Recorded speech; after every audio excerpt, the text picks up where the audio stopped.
It's what happened next that gives pause.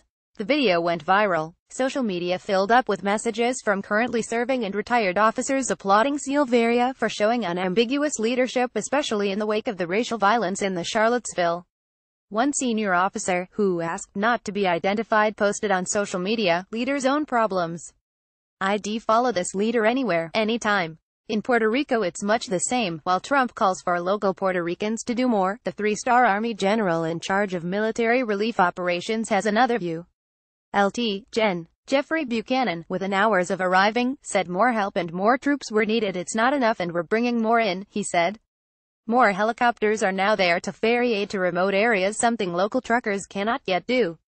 A three-star commander is on the front line of one of the worst natural disasters to hit millions of Americans, speaking bluntly of the Kiev, without White House spinmeisters in control of his answers. There were two more significant comments that underscore the difference in how some military commanders and the president are approaching the fundamental issue of leadership. In the wake of Charlottesville, the four-star heads of each military branch, Navy, Army, Air Force and Marine Corps, tweeted about their own zero tolerance for racism in the ranks. Privately they all indicated it had nothing to do with Trump's post-Charlottesville comments, but as members of the Joint Chiefs of Staff, each of them knows the precise political environment in which they operate. But then there was a very different tweet about Puerto Rico from Trump several days into the relief efforts. He tweeted, "The fake news networks are working overtime in Puerto Rico, doing their best to take the spirit away from our soldiers and first stars. Shame, look past the slap at the media. This is the President of the United States openly suggesting the spirit of the American soldier, sailor, airman or Marine could be broken. No military officials I have spoken to in recent days can readily recall an instance of another president saying anything like this." Even Gen. Joseph Dunford, the chairman of the Joint Chiefs, who has been reticent to speak publicly, acknowledged to Congress he differed with the president on the proposed total ban on transgender persons serving in the military. "I would just probably say that I believe any individual who meets the physical and mental standards and is worldwide deployable and is currently serving should be afforded the opportunity to continue to serve. Why is all this so important? This is no open revolt of the generals. In fact, many in the military support Trump because he gives top commanders more leeway to conduct operations. And is this not exactly what we expect our senior military officials to do? Speak truth to power, which is not just the president but actually the American people. Until recent weeks, you haven't heard much publicly from military leaders. But that may be changing if these generals are a barometer." Retired Col. Steve Warren, who served as a spokesman for Defense Secretary James Mattis, finally publicly decoded what has been happening in an interview on CNN's Reliable Sources. "It's much more than reporters saying they don't have access to information. The Secretary of Defense is in a very tight spot," Warren said. "The president has declared that the press is the enemy of the people, but on the other hand I think Secretary Mattis understands the Pentagon is responsible for more than $500 billion every year. There's 1 million American sons and daughters in harm's way.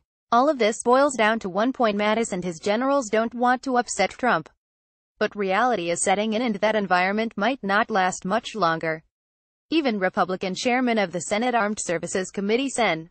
John McCain, who is close to Mattis and Dunford, criticized the Pentagon's failure to inform Congress, especially about the war in Afghanistan. "We expect, indeed, we require a regular flow of detailed information about this war," he said.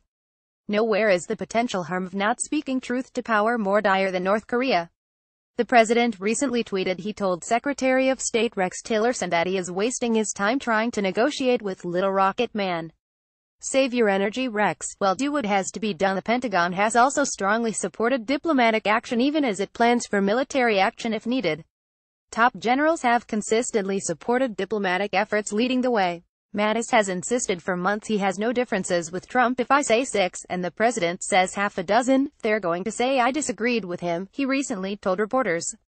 But even for Mattis, that may be a message point that is hard to stick to.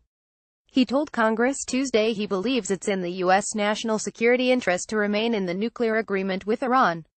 He also strongly endorsed Tillerson's efforts to keep working on diplomatic solutions to the North Korea crisis. There's no indication Mattis is on the outs with the president.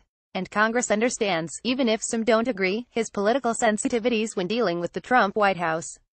But there is one problem: it is beginning to look like some generals plan to keep saying exactly what they think as they exercise the military leadership they believe is fundamental, and if that means contradicting the commander-in-chief, then so be it.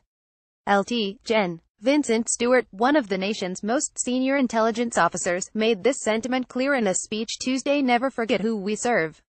The citizens of the United States.